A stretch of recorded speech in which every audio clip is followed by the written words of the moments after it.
श्री स्वामी समर्थ। तुम्हा सर्वांचं माझ्या यूट्यूब चॅनलवरती अगदी मनापासून स्वागत करते।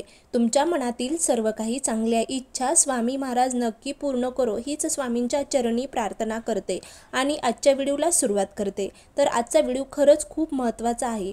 आपल्या घरात जर एखादं मंगल कार्य घडून येत नसेल किंवा आपल्या सुखी संसारामध्ये काही विघ्न येत असतील, अडचण येत असतील, बाधा येत असतील, नातेसंबंध टिकून राहत नसतील किंवा व्यवसायामध्ये जर काही तुम्हाला म्हणजे यश प्राप्ती होत नसेल, तर कोणती सेवा केल्याने आपल्याला ह्या सर्व मनोकामना आपल्या पूर्ण होऊन आपला संसार घर सुखाने नांदेल, त्याचबरोबर आपल्या घरामध्ये मंगल कार्य घडून येतील, आपल्याला व्यवसायामध्ये यश प्राप्ती होईल, त्याच्यासाठी आपल्या कुलदेवीची सेवा करणं अत्यंत महत्त्वाचं आहे। जर का तुम्ही तुमच्या घरामध्ये कुलदेवीची सेवा घडत नसेल, कुलाचार पाळत नसाल किंवा आपल्या कुलदेवीची नित्य सेवा करत नसाल, तर तुमच्या घरामध्ये सतत अडचण येत असतील, मंगल कार्य घडत नसेल, अशा बऱ्याचशा गोष्टी तुमच्यासोबत घडत असतील। पैसा कितीही कमवला तरी तो पैसा योग्य मार्गाने खर्च होत नसेल, तर त्याच्यासाठी आपण आपल्या कुलदेवीची सेवा करणं खूप महत्त्वाचं आहे। आपण आपल्या घरामध्ये इष्टदेवतांची, गुरूंची सेवा जरी करत असाल तरी पण आपण आपल्या कुलदेवी आणि कुलदैवत जे आहे त्यांना विसरता कामा नये। तर आजच्या व्हिडिओमध्ये आपण बघणार आहोत की आपल्याला दर मंगळवारी कुलदेवीला आपल्या एक गोष्ट अर्पण करायची आहे, जेणेकरून आपली कुलदेवी आपल्यावर प्रसन्न होईल आणि आपल्याला ज्या कामामध्ये यश प्राप्ती होत नाही त्या कामामध्ये यश प्राप्ती नक्कीच होईल, घरामध्ये मंगल कार्य घडून येतील, आपला संसार सुखाचा होईल। त्याचबरोबर नित्यसेवा आपल्या कुलदेवीची करणं खूप महत्त्वाचं आहे।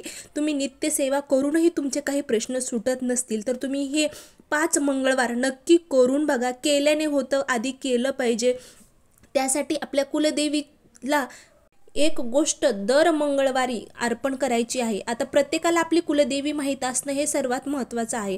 आता कुलदेवी तसं म्हणजे महाराष्ट्रात 7000 कुळाची कुलस्वामिनी तुळजापूरची देवी, कोल्हापूर, सप्तशृंगी, माहूर ह्या 4 आहेत। आता बाकीच्या जे देवता आहेत त्या ग्रामदेवता आहेत, म्हणजे ग्रामदेवता ज्यांनी आपण गावातल्या लोकांनी जी मिळून देवीत स्थापन केलेली असते तिला ग्रामदेवता असं म्हणतात।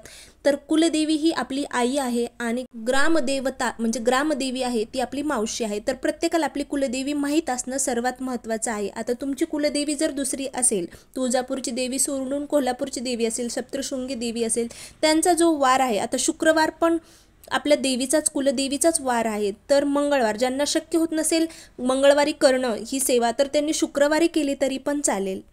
जर तुम्ही 5 मी सांगितलं म्हणून 5च मंगळवार किंवा 5च शुक्रवार नाही, तुम्हाला शक्य होत असेल तर तुम्ही 21, 11, 51, 108 असे मंगळवार किंवा शुक्रवार कुलदेवीला आपल्या ही गोष्ट अर्पण करायची आहे। अगदी साधी आणि सोपी सेवा आहे, नित्यनेमाने करत चला, केल्याने म्हणलं ना होतं।